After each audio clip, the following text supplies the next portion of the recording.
नाज़रीन आदाब, ETV Urdu news में आप सभी का खैर मकदम है। मैं हूं सैयद अहमद जिलानी। आज की हमारी खास पेशकश है केसीआर हुकूमत का कदम, अक़लियतें और सिविल सर्विसेज। नाज़रीन, तेलंगाना हुकूमत ने 100 अक़लियती नौजवानों को सिविल सर्विसेज के इम्तिहान की तैयारी के लिए मुंतखब किया है। ये नौजवान अपनी पसंद के कोचिंग सेंटर में दाखिला ले सकते हैं। नायब वज़ीर आला महमूद अली ने सेक्रेटेरिएट में मुनक्कदा तकरीब के दौरान नौजवानों में अलॉटमेंट लेटर्स तकसीम किए। मुंतखब नौजवानों को हुकूमत की स्कीम के तहत फीकस 1.5 लाख रुपए फीस अदा की जाएगी। इसके अलावा मुंतखब नौजवानों को माहाना 5,000 रुपए स्टाइफंड भी दिया जाएगा। मुंतखब उम्मीदवारों में खवातीन को 33% कोटा भी मुख्तस किया गया है। इस तकरीब में 100 अक़लियती तलबा को मुख्तलिफ खानगी कोचिंग सेंटर्स में दाखिले से मुतल्लिक मकतूब हवाले किए गए। तेलंगाना हुकूमत ने हर साल 100 अक़लियती तलबा को सिविल सर्विसेज की कोचिंग फराहम करने का फैसला किया है और खानगी इदारों में दाखिला दिलाकर तमाम अखराजात हुकूमत बर्दाश्त करेगी। डिप्टी चीफ मिनिस्टर ने कहा कि चीफ मिनिस्टर के चंद्रशेखर राव अक़लियती अफराद की तालीमी और माशी तरक्की के सिलसिले में संजीदा है। इन्होंने कहा कि खानगी इदारों के इंतखाब के सिलसिले में तलबा को मुकम्मल इख्तियार दिया गया और इनकी फ़ीस हुकूमत अदा करेगी। तो आइए इस पूरे मामले पर बात भी करेंगे, गुफ्तगू करेंगे कि ऐसी तैयारी सरकार की है और क्या कुछ सरकार कर रही है।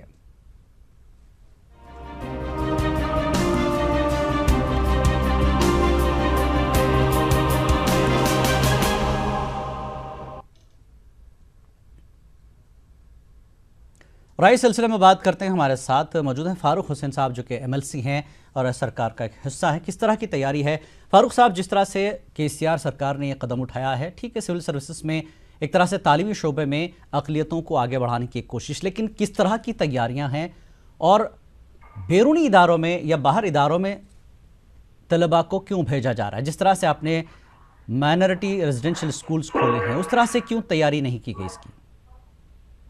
हेलो जी, आपको आवाज आ रही है मेरी? हाँ, आ रही।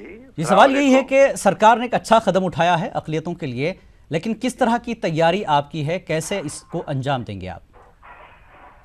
यानी कि केसीआर साहब पहले से ही वो तालीमी के जमाने से ही अक़लियती दोस्त थे जी।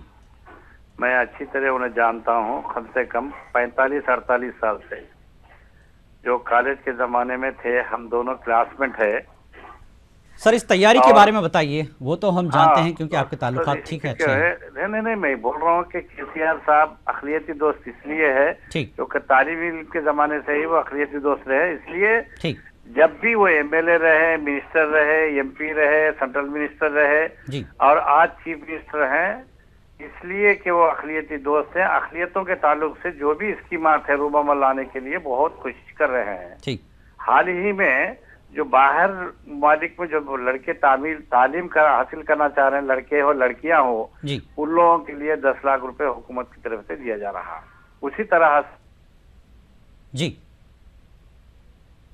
देने के लिए 1.5 और 2 लाख के करीब एक स्टूडेंट्स के पीछे खर्च किया जाने का मकसद है कि मुसलमानों का जो तनासुब नौकरियों में गिरते जा रहा है, उस तनासुब को बढ़ाने के लिए अगर एक आईएएस बन सकता है तो खानदान तालीमी याफ्ता बनता है। बिल्कुल फारूक साहब, अच्छी बात की। और अगर ये कदम वाकई बहुत काबिल तारीफ है कि अक़लियतों के लिए एक बड़ा कदम उठाया गया है, लेकिन हालिया कुछ दिनों में खबर आई थी जो तलबा बैरून ममालिक तालीम हासिल करने गए हैं या जा रहे हैं, उनकी जो स्कॉलरशिप है, जो सरकार पैसा देती है, वो तकरीबन 9-10 महीने तक नहीं आया है। नहीं, एक किस्त तो पहुंच गई है जी, और थोड़ी, लेकिन काफी वक्फा लगा है इस चीज के लिए। हाँ, वो फाइनेंस में क्लियरेंस के लिए महमूद अली साहब, हम लोग सब कोशिश कर रहे हैं कि सीएम साहब के नॉलेज में भी गई, जरूर उसको फाइनेंस मिनिस्टर से, फाइनेंस के प्रिंसिपल सेक्रेटरी से बात कर जल्द से जल्द उसकी रिलीजिंग करवाएंगे। स्टूडेंट्स को कोई परेशानी नहीं है, बेफिक्र रहना चाहिए।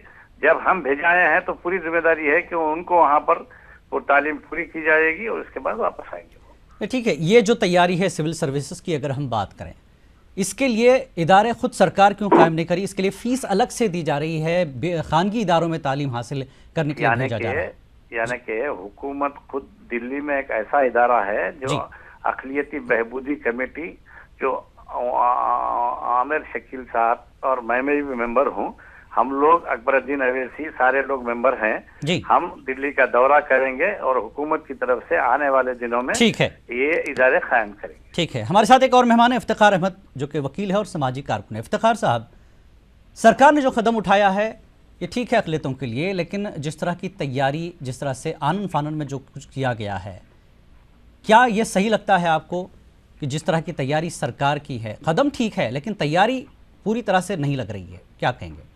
सबसे पहली बात मैं ये कहना चाहूँगा कि ये जो इक़दाम हुकूमत तेलंगाना ने किया है ये काबिल तहसीन इसलिए भी है जी, क्योंकि अब तक अगर हम देखें कि तो जो सिविल सर्विसेज है, खासतौर पर तेलंगाना स्टेट की मैं बात करूँ ठीक, तो IAS जो अहदेदार हैं 163 यहाँ पर हमारे स्टेट में 163 IAS ऑफिसर्स हैं, जिसमें सिर्फ 5 हमारे मुस्लिम हैं, और IPS तकरीबन 112 हैं जी, जिसमें सिर्फ 3 IPS ऑफिसर्स हैं, ठीक, और इसी तरह IFS में 65 ऑफिसर्स हैं 65, जिसमें सिर्फ 2 हैं। इस तरह से जुमला 340 IAS IPS सर्विसेज के ऑफिसर्स के अंदर सिर्फ 10 मुसलमान हैं। ठीक, हाल ही में जो सुधीर कमेटी कायम की गई थी हुकूमत तेलंगाना की जानिब से, जी, उसमें भी ये वाज़ेह तौर पर कहा कि आज भी तेलंगाना के अंदर 81% जो है मुसलमान सोशली और एजुकेशनली बैकवर्ड है।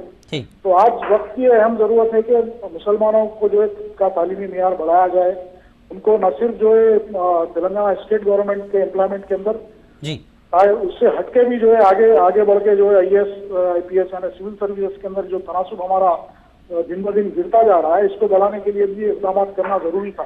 ठीक, अब जो 1.5 लाख रुपीस पर स्टूडेंट पर जो हुकूमत खर्च करना चाह रही है, ठीक, और इसमें यह भी कहा गया है कि जो स्टूडेंट्स हैं वो जो रकम जारी की जा रही है वो हो जाएगा, उसमें हो जाएगा वो सब कुछ?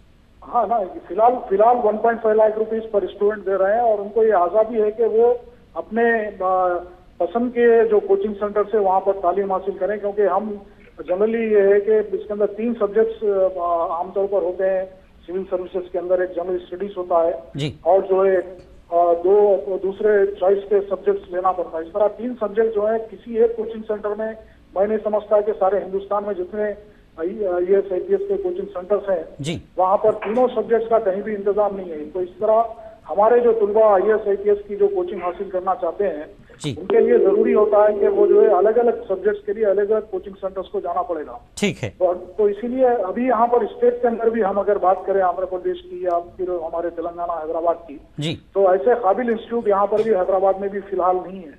ठीक तो है, ये जरूरी है कि इन बच्चों को जो है उनकी चॉइस पर छोड़ दिया गया है। जिस तरह से ठीक हुकूमत ने ये भी कहा कि हम ये तुलबा को ही चॉइस दे रहे हैं कि भाई वो अपने जहाँ भी जिस कोचिंग सेंटर में। तो बार आपका खैर मकदम। आप देख रहे हैं KCR हुकूमत और अक़लियतें सिविल सर्विसेज। इफ्तिखार अहमद साहब हमारे साथ जुड़े हुए हैं, जो कि वकील भी हैं और समाजी कारकुन हैं। इफ्तिखार साहब, जिस तरह से आपने कहा कि ये सारी तैयारियां हो रही है, सरकार जो कुछ कर रही है 1.5 लाख रुपए दिए जा रहे हैं, लेकिन क्राइटेरिया क्या है कि तलबा को कैसे सेलेक्ट किया जाएगा और कैसे बनाया जाएगा कि 100 लड़कों को आप भेज रहे हैं, तो क्या सरकार की तरफ से भी कोई टेस्ट मुकर्रर किया गया है कि हम पहले यहीं पर क्राइटेरिया बना लेते हैं उसके बाद सेलेक्ट करते हैं? जी हाँ। तो भाई इसमें मेरी जो जहाँ तक जानकारी है कि हुकूमत ने जो है जो बच्चे सर्विसेज के एग्जाम्स लिखना चाह रहे हैं, जो कोचिंग अटेंड करना चाह रहे हैं, उनके लिए प्राइमरी तौर पर कोई टेस्ट रखा गया है। मुझे ऐसी इत्तलात हैं जिनके अंदर 100 बच्चों को सिलेक्ट किया गया है जी, और इन 100 बच्चों को जो है ये 1.5 लाख रुपीस दिए जा रहे हैं। इस तरह तकरीबन 1.5 करोड़ रुपए उन लड़कों के ऊपर हुकूमत फिलहाल खर्च कर रही है। ठीक, इसके अलावा भी स्टाइफंड भी दिया जा रहा है। जो अजला के लड़के हैं उनको 5,000 रुपये माहाना, और जो हैदराबाद शहर से ताल्लुक जिनका है उनको 3,000 रुपये माहाना जो है जी, स्टाइफंड भी दिया जा रहा है उन लड़कों को। तो एक अच्छी शुरुआत जरूर है। इफ्तिखार साहब, क्या हॉस्टल भी दिया जाएगा अजला के तलबा को, या क्योंकि इस तरह की तालीम के लिए आपको बहुत बड़ा वक्त देना पड़ता है, मामूली चीज़ नहीं, तो क्या सरकार इसके लिए हॉस्टल फैसिलिटी भी देगी? फिलहाल जो स्टाइफंड दिया जा रहा है, मैं समझता हूँ कि स्टाइफंड इसीलिए दिया जा रहा है ताकि बच्चे जो है उनके अपने तौर पर इंतजाम कर लें, अपने तौर पर इंतजाम कर लें। तो आगे चल के मुझे सभी उम्मीद है हुकूमत से, और हम हुकूमत से ये भी रिक्वेस्ट करेंगे कि एक ऐसा हॉस्टल कायम किया जाए जी, जो सर्विसेज के बच्चों के लिए जी, हैदराबाद के अंदर एक हॉस्टल, मुस्लिम हॉस्टल के नाम पर भी एक अगर हॉस्टल कायम किया जाए, तो मैं समझता हूँ कि जो बच्चे खासतौर पर अजला से यहाँ पर आके पढ़ते हैं या सर्विसेज के अंदर कोचिंग लेते हैं या फिर पब्लिक सर्विस कमीशन के टेस्ट लिखते हैं, तो उनके लिए सहूलत होगी। बहरहाल एक अच्छा इक़दाम है। हुकूमत भी जैसा कि अभी ठीक है। इफ्तिखार साहब, एक और चीज़, सरकार ने जब ये स्टेप लिया ही है, तो क्या इसी तरह के कोई इदारे पूरे मुल्क में जहां कहीं चल रहे हैं जिस तरह की कोशिशें कई ऐसे लोग हैं जो अपने तौर पर भी करते हैं ताकि उस चीज़ को लेकर के आप काम करें, जैसे अल-अमीन हो गया और रहमानी 30 है, सुपर 30, इस तरह के कई इदारे हैं बड़े बड़े जो इस तरह के प्रोग्राम चलाते हैं। तो क्या इस पर कोई जो है एक तरह से कोई ग्रुप है या कोई वफ्द है इस तरह का दौरा करके इन तमाम चीज़ों की तैयारी देखी गई है पहले से? जी हाँ जी, अभी जैसा कि मैंने फारूक साहब से सुना कि एक कमेटी भी जो है दौरा कर चुकी है दिल्ली का, जी डॉक्टर साहब और फारूक साहब की निगरानी में। तो मैं समझता हूँ कि आगे चल के भी जिस तरह से अभी हमारे AK खान साहब को मुशीर भी बनाया गया है, वो खुद एक जो है IPS ऑफिसर है जी रिटायर्ड, तो मैं समझता हूँ कि ये जरूर जो ऐसे इकदाम हुकूमत उठाएगी और हमारी भी यानी हुकूमत से ये हमारी पुरजोर हमारी नुमाइंदगी रहेगी कि जो है वो जाकर दौरा भी करें और खास तौर पे निगरानी भी रखें। जी अभी जैसा कि ये भी ऐलान किया गया है कि जो हमारे पास रेजिडेंशियल स्कूल चल रहे हैं अभी, जी 70 स्कूलों का जो है अंग्रेजी मीडियम से रेजिडेंशियल स्कूल शख्सियतों के लिए शुरू किए गए थे, उसमें अंदर भी इजाफा किया गया है। जी मजीद जो है 130 और मजीद स्कूल यानी खोले जाएंगे आइंदा तालीमी साल से। ठीक, इस पर भी हुकूमत काफी खर्च कर रही है। ठीक, तालिब इल्म तकरीबन 80,000 रुपए एक बच्चे पे खर्च किए जा रहे हैं। इब्तदाई तौर पे 240 करोड़ रुपए का फंड जो है इन minority English medium residential schools के लिए रखा गया है। ठीक है। तो अभी ये जितने भी रेजिडेंशियल स्कूल्स अभी चल रहे हैं वो किराए की बिल्डिंग्स के बिल्कुल किराए में चल रहे हैं और तो अगले की तैयारी जैसा कि खान साहब ने भी कहा था कि आगे बेहतर अंदाज में इसकी तैयारी होगी। ठीक है, कम से कम आधे स्कूल्स कम से कम जो है जिस तरह के वादा किया गया कि भाई 5 एकड़ की जमीन पर एक स्कूल होगा। ठीक है, तो हमें खरी उम्मीद है कि आगे ठीक है, जब वो होगा जरूर देखा जाएगा। फारूक हुसैन साहब भी हमारे साथ जुड़ चुके हैं, MLC हैं, सरकार का हिस्सा है। फारूक साहब, जिस तरह से सरकार लगातार अक़लियतों के लिए अनाउंसमेंट कर रही है और कुछ काम भी कर रही है और दिख भी रहा है, लेकिन कहीं ना कहीं एक ये सवाल भी अपोजिशन की तरफ से उठ रहा है, चूंकि आप सरकार से जुड़े हुए हैं इसलिए पूछ रहा हूँ। कुछ चीज़ें शुरू की जा रही हैं, मैनिफेस्टो से हटकर काम हो रहे हैं। मैनिफेस्टो में जिन चीज़ों के वादे किए गए थे, इस वक्त रिजर्वेशन का मुद्दा बड़ा भारी चल रहा है। इस सिलसिले में सरकार को लगातार जो है तनकीदों का निशाना बनाया जा रहा है, क्या कहेंगे आप? नहीं, बिल्कुल रिजर्वेशन के ताल्लुक से किसी को कोई सोचने की जरूरत नहीं है। KCR साहब जो वादा किए हैं उसको पूरा करेंगे और सुधीर कमेटी की रिपोर्ट आ चुकी है और BC कमीशन से जो रिपोर्ट आना है उसको मंगाएंगे जरूर बजरूर। ये लोगों को जो नाउम्मीदें हैं कि KCR साहब असेंबली में पास करेंगे, पार्लियामेंट भेजेंगे, वहाँ फेल हो जाएंगे, नहीं तो कोर्ट मार देगा, ये सब सारे चीजें जो कानूनदानों को बुलाकर बातचीत कर माहिर तालीम से बातचीत कर सबसे बातचीत कर कोर्टों में बात नहीं आना चाहिए। और जरूर व जरूर रिजर्वेशन के ताल्लुक से ऐसा सोचना चाहिए कि ये नेगेटिव नहीं सोचते KCR। ठीक है, पॉजिटिव थिंकिंग रखनी चाहिए सभी को। ठीक है फारूक साहब, एक चीज़ और है, ये भी कहा जा रहा है कि सुधीर कमेटी रेडी है सरकार को रिपोर्ट देने के लिए, इंतजार है सिर्फ KCR साहब के इशारे का कि हाथ दीजिए, लेकिन क्यों देर हो रही है? देखिए कानूनदानों से बातचीत हो रही है कि कैसा करे तो क्या रहेगा, ठीक है रहता नहीं, पहले रिपोर्ट तो ले लेते, कमीशन से रिपोर्ट तो ले लेते आप पहले। रिपोर्ट देखिए, अजला का दौरा करना या नहीं तो रिपोर्ट लेना, ये दो में बातचीत चल रही है। अजला का दौरा करने के लिए भी चंद लोगों की यानी कि जो कानूनदां है वो लोग कह रहे हैं कि अजला का दौरा करे तो ठीक रहता, बल्कि ये भी चेयरमैन साहब को बताया है, चीफ मिनिस्टर साहब को बताया है। एक तरह से रिपोर्ट पूरी नहीं है अभी।